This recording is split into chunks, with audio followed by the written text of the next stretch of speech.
The morning sun cast long shadows across the cobblestone courtyard of Buckingham Palace as Sergeant James Mitchell took his position at the main gate.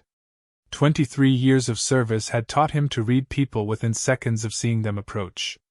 Tourists with their cameras and excited chatter, diplomats with their measured steps and serious expressions, and occasionally, the entitled wealthy who believed their money granted them special privileges.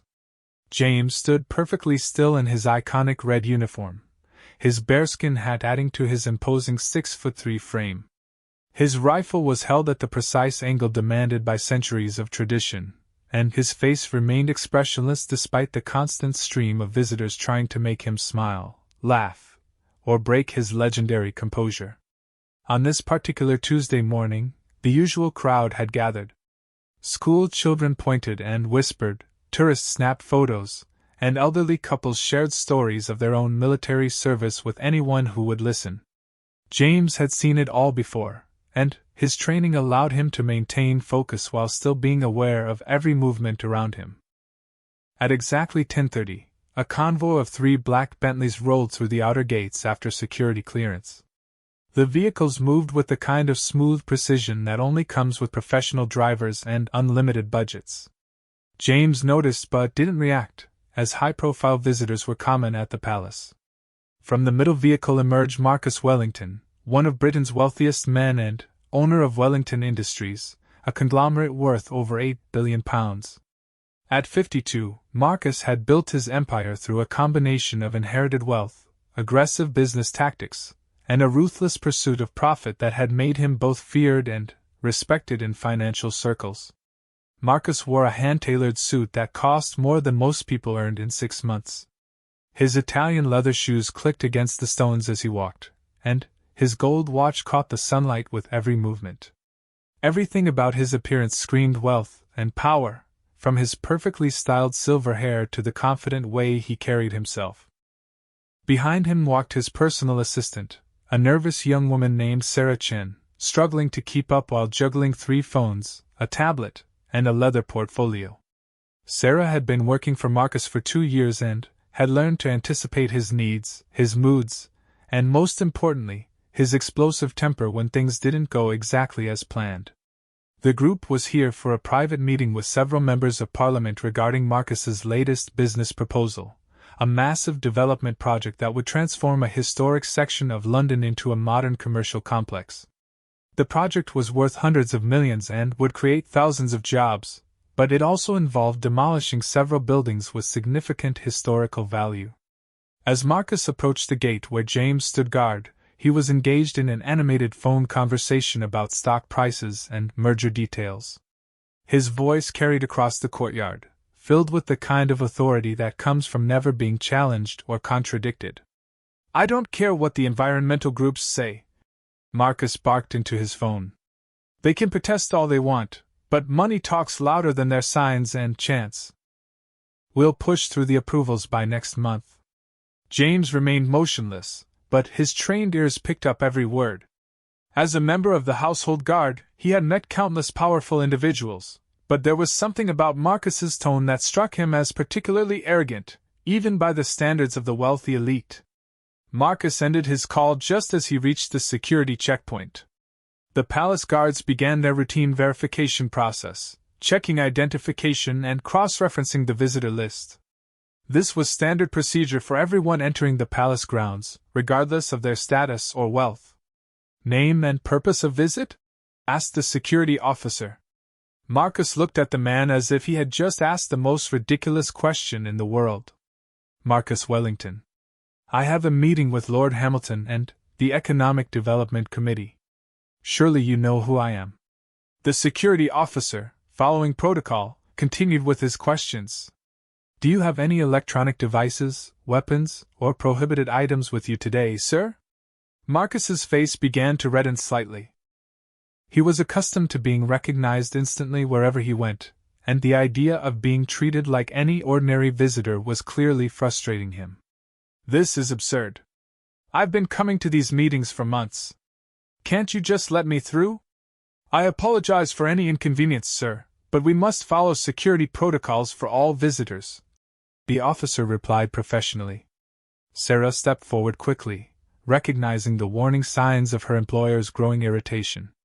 "Mr. Wellington has a confirmed appointment at 11 o'clock with the Parliamentary Committee," she said, producing the official invitation and Marcus's identification from her portfolio. The security check continued for another 5 minutes, which felt like an eternity to Marcus, who was used to having doors opened for him instantly wherever he went. His business empire had grown so large and his influence so extensive that most people either knew who he was or were quickly informed by their assistants or colleagues. During the security process, Marcus noticed James standing at attention nearby. The sight of the royal guard in his traditional uniform triggered something in Marcus's mind. These guards represented everything he found frustrating about British tradition: ceremony over efficiency, form over function, and most irritating of all, protocols that applied to everyone equally, regardless of wealth or status. "How much longer is this going to take?" Marcus demanded, his voice rising slightly. "I have important business to discuss that affects thousands of jobs and millions in revenue." "Almost finished, sir," the security officer replied calmly. Marcus turned to Sarah with visible annoyance. "This is exactly the kind of bureaucratic nonsense that's holding this country back. All this ceremony and tradition, these ridiculous costumes." He gestured toward James. "It's all just for show. None of it serves any real purpose in the modern world." Sarah shifted uncomfortably, glancing at James and hoping the guard hadn't heard her employer's comments. She had learned to recognize when Marcus was building toward one of his outbursts, and the signs were all there. His jaw was tightening, his hands were clenched, and his voice was taking on the sharp edge that preceded his most explosive moments. The security clearance was finally completed, and Marcus was cleared to proceed into the palace. As he walked past James, still talking loudly to Sarah about the inefficiency of government protocols and traditional ceremonies, something snapped in his mind. Perhaps it was the stress of the upcoming meeting, or the frustration of being treated like any ordinary visitor. Or maybe it was simply the culmination of years of believing that his wealth placed him above normal social rules. Whatever the reason, Marcus stopped directly in front of James and looked up at the tall guard with obvious contempt. "You know," Marcus said loudly enough for everyone in the area to hear, "standing there like a statue in that ridiculous costume doesn't make you important. You're just a prop for tourists to photograph. A relic from a bygone era that serves no real purpose in today's world." James remained perfectly still, his eyes fixed straight ahead, showing no reaction to the insults. His training had prepared him for much worse than verbal abuse from arrogant visitors. Royal guards were expected to maintain their composure under all circumstances, and James took pride in his ability to remain professional regardless of provocation. But Marcus wasn't finished. The lack of reaction from James seemed to fuel his anger rather than satisfy it. In his business world, people responded to his words immediately, either with agreement, apology, or at least acknowledgement of his presence. The guard's complete indifference was infuriating. "I bet you don't even make in a year what I spend on lunch," Marcus continued, his voice growing louder and more aggressive. "You stand here all day pretending to be important while real people like me create jobs and drive the economy. You're nothing but a tourist attraction." Sarah tugged gently at Marcus's sleeve, trying to redirect his attention toward the entrance. "Mr. Wellington, we should head inside. Your meeting starts in 15 minutes. But Marcus was beyond listening to reason now. The combination of being delayed by security, treated like an ordinary visitor, and then ignored by what he saw as a mere ceremonial guard had pushed him past his breaking point. In his mind, this guard represented everything he hated about institutions that didn't bow to wealth and power. What happened next would be talked about for years to come, investigated by multiple government agencies, and ultimately change the lives of everyone involved. Marcus Wellington, a man who had never faced real consequences for his actions, was about to learn that some people cannot be bought, intimidated, or disrespected without consequence. As tourists continued taking photos and security guards maintained their vigilant watch, Marcus made a decision that would prove to be the beginning of his downfall. He looked directly at James, whose perfect posture and unwavering discipline had remained unchanged throughout the verbal assault, and felt a surge of rage that money had never been able to buy him the one thing he wanted most in that moment: respect from someone who could not be purchased. The stage was set for a confrontation that would expose decades of corruption, challenge the limits of wealth and power, and prove that sometimes the most unlikely people become the catalysts for justice. James Mitchell, the royal guard who had dedicated his life to service and honor, was about to become the center of a storm that would shake two nations and change everything Marcus Wellington thought he knew about consequence and accountability. The tension in the air was thick as Marcus Wellington stood face to face with Sergeant James Mitchell, whose unwavering composure seemed to mock everything Marcus believed about power and control. The tourists around them had begun to sense something was wrong, but they continued taking pictures, unaware that they were about to witness an incident that would make headlines around the world. Marcus's face had turned a deep shade of red, and his breathing had become noticeably heavier.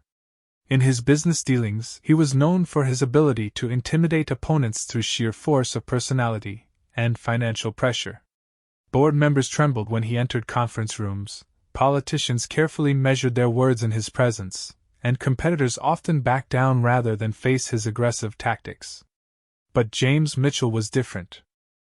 23 years of military service had taught him discipline that went beyond anything Marcus could comprehend.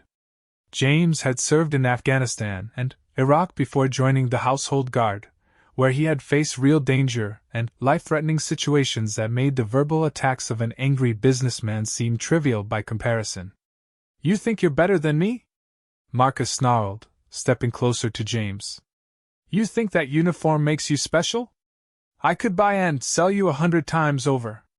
I employ more people than you'll ever meet in your lifetime." James's eyes remained fixed on a point in the distance, his breathing steady and controlled. His rifle stayed at the precise angle required by regulation, and not a single muscle in his face betrayed any emotion. This was exactly the kind of test that Royal Guards were trained for, and James had passed similar challenges countless times before. Sarah Chin watched in horror as her employer continued his verbal assault. She had seen Marcus angry before, but never quite like this.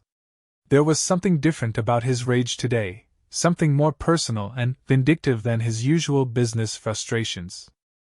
She pulled out her phone, ready to call for assistance, but wasn't sure of who to contact or what to say. "Mr. Wellington, please," Sarah whispered urgently.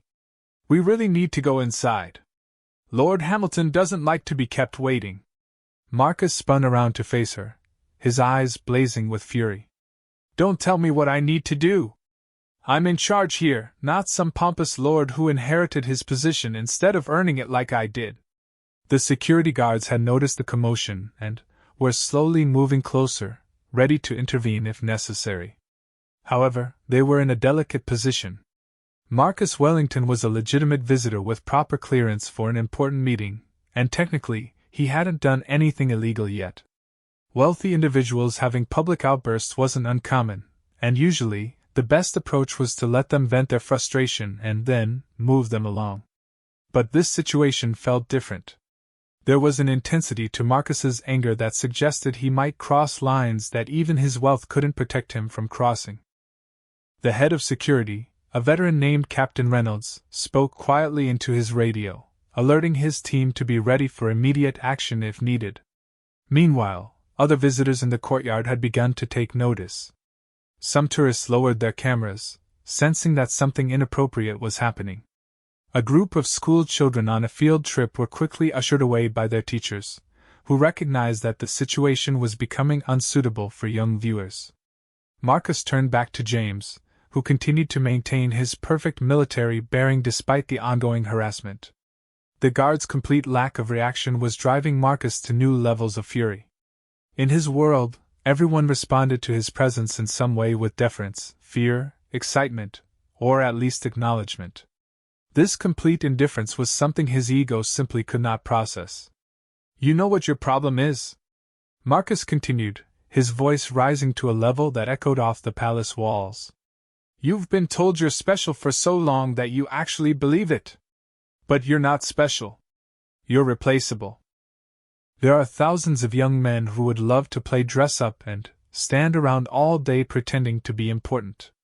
James's training had prepared him for insults, threats, and even physical confrontation, but there was something particularly venomous about Marcus's attacks.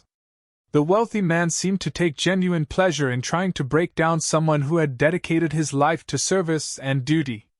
It was as if Marcus saw James's composure as a personal challenge that needed to be conquered.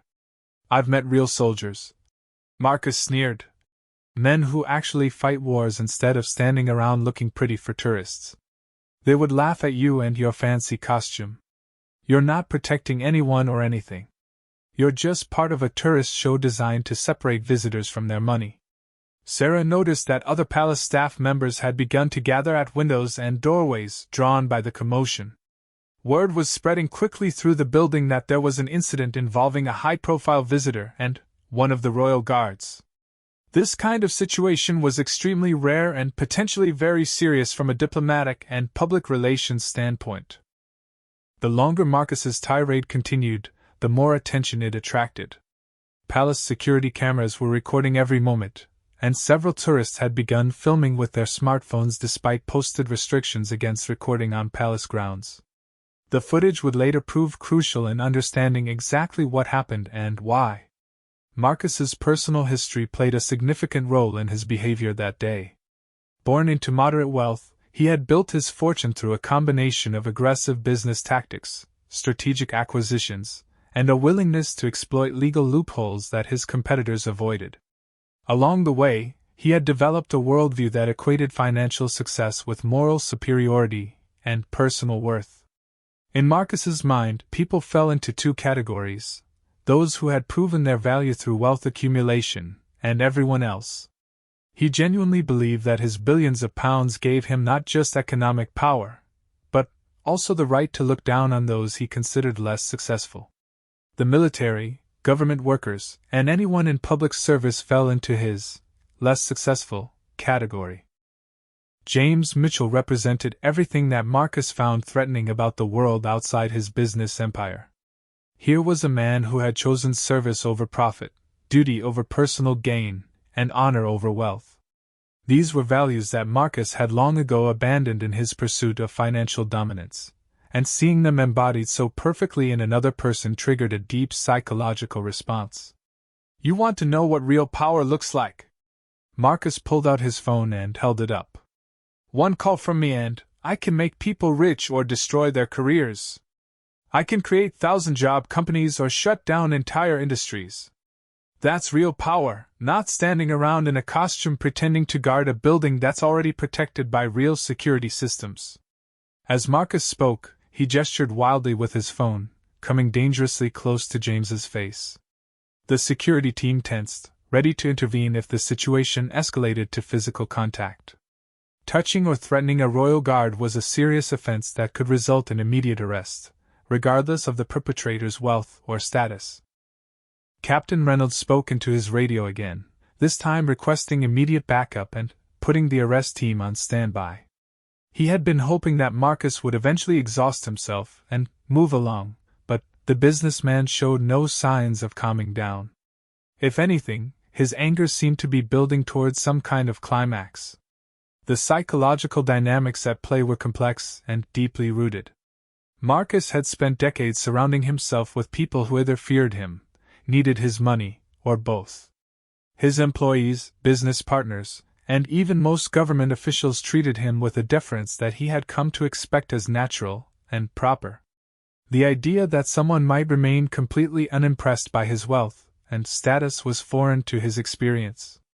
James, meanwhile, was drawing on training and values that went far beyond anything Marcus could understand. Military discipline wasn't just about following orders or maintaining composure under pressure. It was about developing an inner strength that couldn't be shaken by external circumstances. James had faced enemy fire, protected fellow soldiers under the most dangerous conditions, and devoted his life to something larger than personal gain. The confrontation was reaching a critical point. Marcus's face was now purple with rage, and his hands were shaking with fury.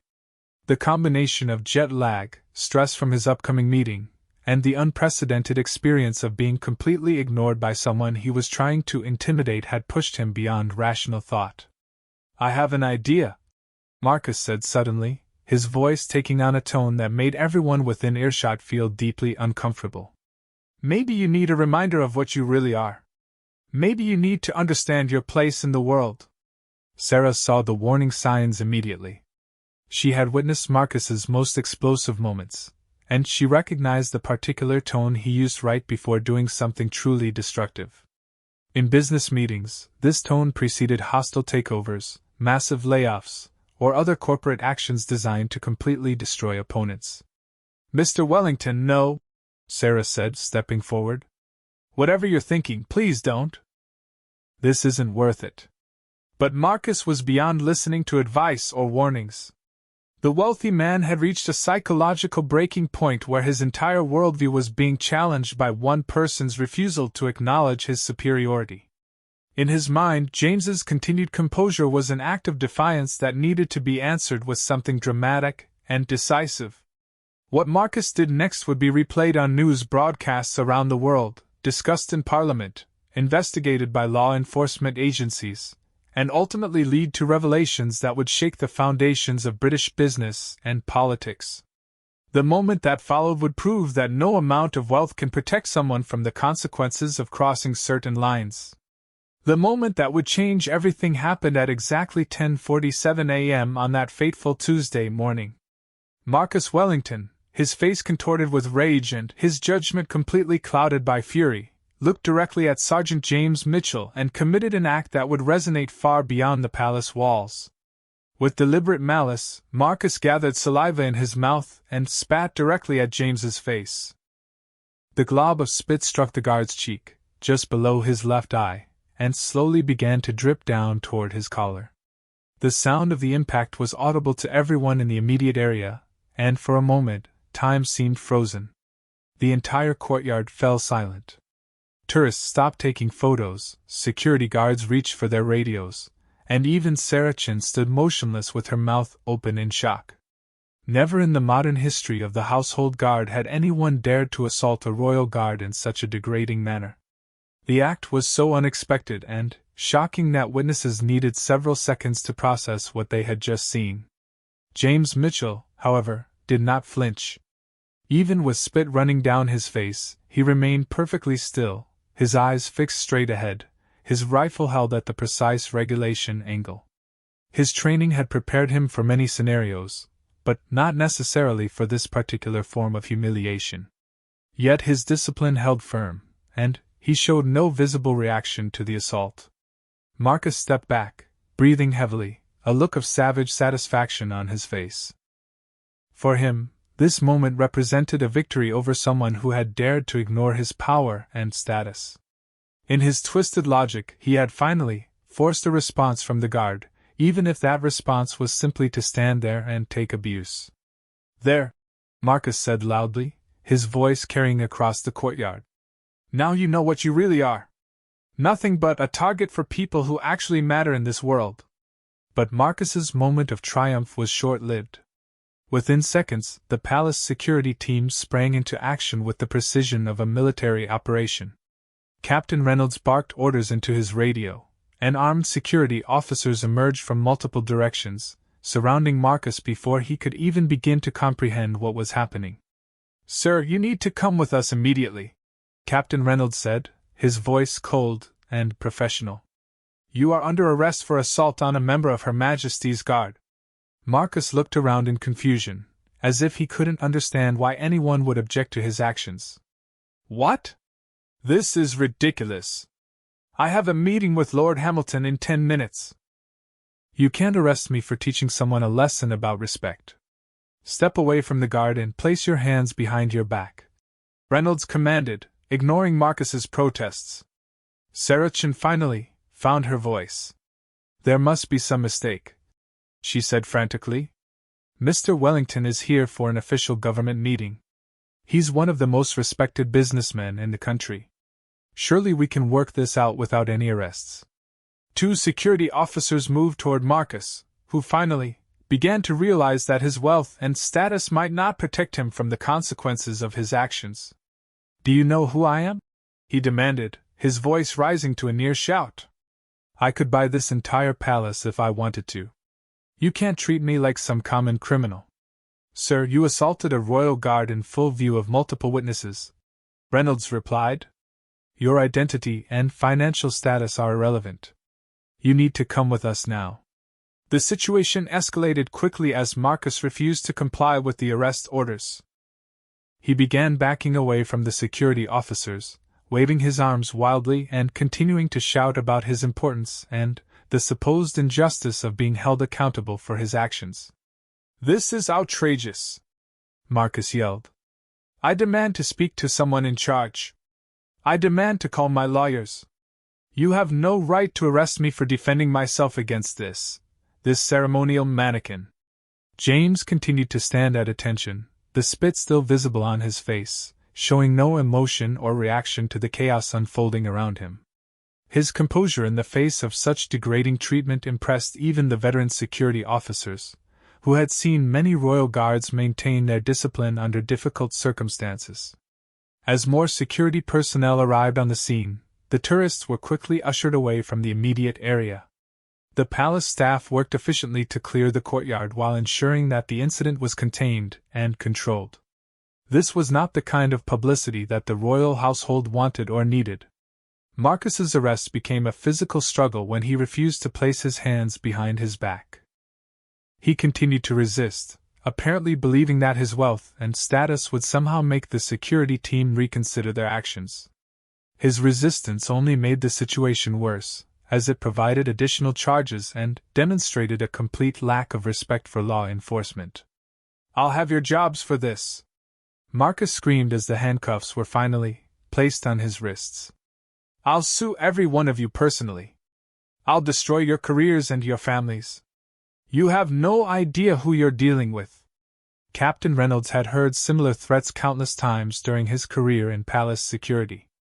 Wealthy individuals often believed that money could erase any crime or inappropriate behavior. He had learned to ignore such bluster and focus on his professional duties. "Mr. Wellington, you have the right to remain silent," Reynolds began, reciting the standard caution. "Anything you say may be given in evidence. You have the right to speak to a solicitor." As the Miranda rights were read, Marcus's face went through a series of expressions ranging from disbelief to rage to something approaching panic. The reality of his situation was finally beginning to penetrate his shock and anger. He was actually being arrested, actually being handcuffed, actually being treated like any other criminal despite his billions of pounds and his political connections. Sarah Chin stood frozen, unsure of what to do or who to call. Her phone rang constantly as Marcus's various business associates tried to reach him about the upcoming meeting, but she couldn't bring herself to answer and explain what had happened. How do you tell some of the most powerful people in British politics that their guest of honor had just been arrested for spitting on a royal guard? The arrest itself became a media sensation within minutes. Several tourists had managed to record portions of the incident on their smartphones despite palace restrictions. The footage was immediately uploaded to social media, where it began spreading rapidly across platforms worldwide. #SpittingBillionaire began trending within an hour of the incident. The implications of Marcus's arrest extended far beyond a simple assault charge. His upcoming meeting with Lord Hamilton and the Economic Development Committee was supposed to finalize approvals for his massive London development project. Without Marcus present to answer questions and provide assurances, the entire deal was suddenly in jeopardy. More importantly, the arrest triggered automatic security reviews of all of Marcus's business dealings and political connections. When someone with his level of access to government officials and sensitive information is arrested for criminal behavior, intelligence agencies take notice and begin asking uncomfortable questions. James Mitchell, meanwhile, was quietly relieved of his duty and escorted inside the palace for medical attention and debriefing. A senior medical officer cleaned the spit from his face and examined him for any injuries, while security officials began documenting every detail of the incident for their official report. The guard's perfect discipline during the assault would later be praised by military officials and used as an example of proper conduct under extreme provocation. James had shown exactly the kind of composure and professionalism that the royal guards were trained to maintain, even when faced with unprecedented disrespect. As Marcus was led away in handcuffs, still shouting threats and demands, he had no idea that his moment of rage had set in motion a chain of events that would expose decades of corruption and illegal activity. The investigation triggered by his arrest would eventually uncover financial crimes, political bribery, and international money laundering schemes that reached into the highest levels of British society. The wealthy man who had believed his money made him untouchable was about to discover that some acts have consequences that no amount of wealth can erase. His 30 seconds of fury had destroyed not just his freedom, but his entire criminal empire that he had spent decades building in the shadows of legitimate business. The unbelievable was just beginning. The arrest of Marcus Wellington sent shockwaves through London's financial district within hours. News of the incident spread faster than anyone could have anticipated, fueled by social media posts from tourists who had witnessed the confrontation and recorded portions of it on their phones. By evening, the hashtag #SpittingBillionaire was trending worldwide, and major news outlets were scrambling to get the full story. Marcus sat in a holding cell at Westminster Police Station, still struggling to comprehend how his morning had gone so wrong. The cell was small, clean, but utterly basic, a stark contrast to the luxury penthouse office where he typically spent his days. For a man accustomed to Egyptian cotton sheets, personal chefs, and rooms that cost more per night than most people earned in a month, the institutional furniture and harsh fluorescent lighting felt like torture. His lawyers arrived within 2 hours of his arrest, led by Sir Richard Thornton, one of London's most expensive and successful criminal defense attorneys. Thornton had represented everyone from corrupt politicians to tax-evading celebrities, and he was known for his ability to make serious charges disappear through legal maneuvering and strategic media campaigns. "Marcus, what in God's name were you thinking?" Thornton asked after the initial paperwork was completed. "Assaulting a royal guard? In public? With witnesses and cameras everywhere?" Marcus paced the small room like a caged animal, his expensive suit now wrinkled and his perfectly styled hair disheveled. "It wasn't assault, Richard. I just taught him some respect. These people forget their place in society. They need to be reminded that real people with real power pay their salaries." Thornton studied his client carefully. He had seen wealthy individuals lose their perspective before, but Marcus seemed to have crossed into genuine delusion. The man appeared to honestly believe that spitting on someone wasn't assault if the victim was a public servant. "Marcus, you're facing criminal charges for assault. The video footage is already all over social media. This isn't going away with a quiet settlement or a strategic donation to charity. You committed a crime in front of dozens of witnesses." The legal implications were complicated by several factors that Thornton was still discovering.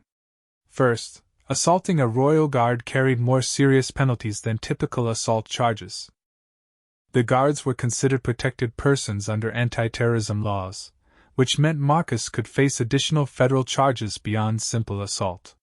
Second, the international attention the case was receiving meant that prosecutors would be under enormous pressure to pursue the maximum possible penalties.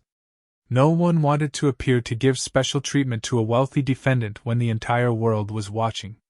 Most concerning for Thornton, however, was the fact that Marcus's arrest had triggered automatic security reviews of his business dealings. When someone with his level of government access commits a violent crime, intelligence agencies begin looking very carefully at their background, associations, and financial activities. While Marcus sat in his cell, teams of investigators were already beginning to examine Wellington Industries with unprecedented scrutiny. Financial analysts were reviewing years of tax returns, international transactions, and corporate structures. What they found in the first 24 hours of investigation shocked even experienced white-collar crime specialists. Detective Chief Inspector Angela Thompson had been assigned to lead the investigation into Marcus's background. A 20-year veteran of financial crimes investigation, she specialized in cases involving wealthy individuals who believed their money placed them above the law.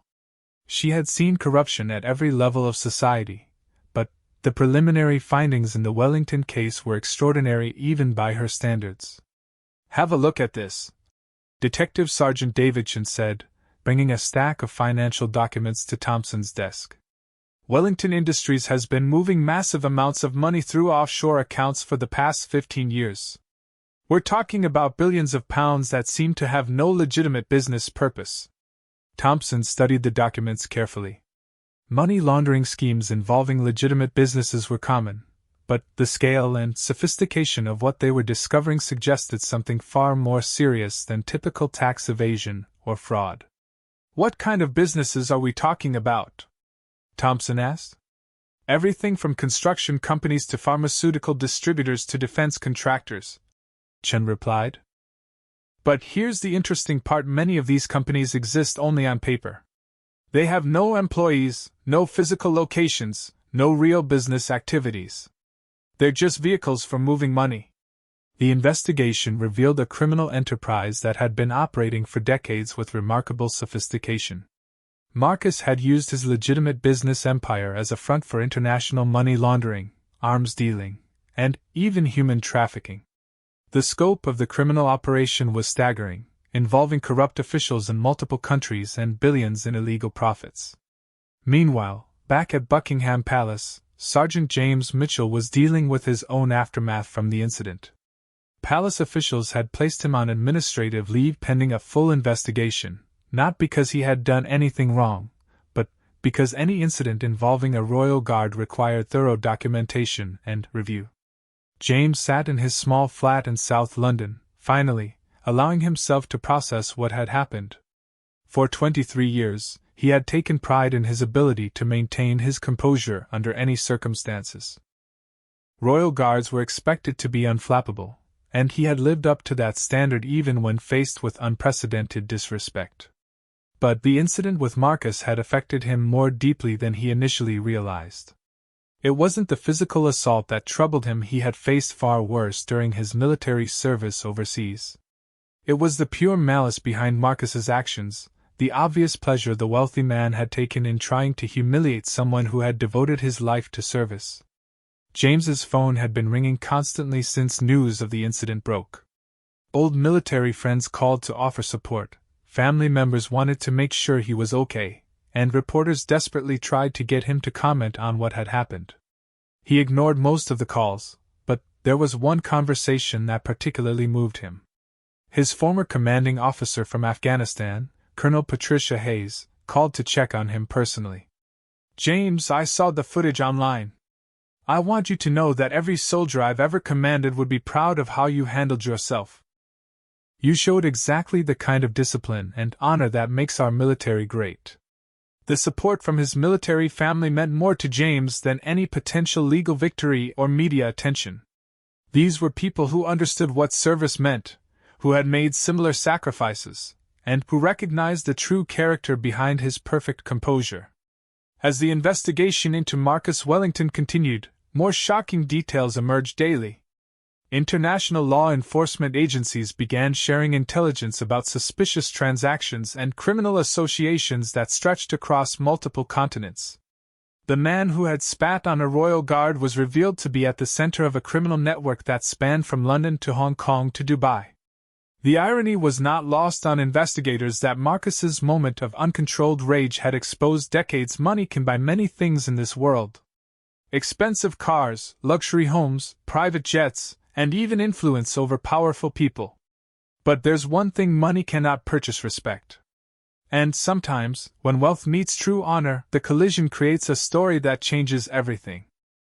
What you're about to hear is not just another tale of rich versus poor, or power versus duty. This is the story of Marcus Wellington, a billionaire who believed his fortune made him untouchable, and Sergeant James Mitchell, a royal guard whose loyalty ran deeper than any amount of money could reach. Their encounter lasted only minutes, but the consequences rippled through two nations, exposed decades of hidden corruption, and proved that sometimes the smallest acts of disrespect can topple the mightiest empires. This is the story about what happens when someone who has never been told, no, finally, meets someone who cannot be bought, threatened, or broken. Prepare yourself for a journey that will make you question everything you think you know about power, justice, and the price of integrity. Because what happened next truly is unbelievable.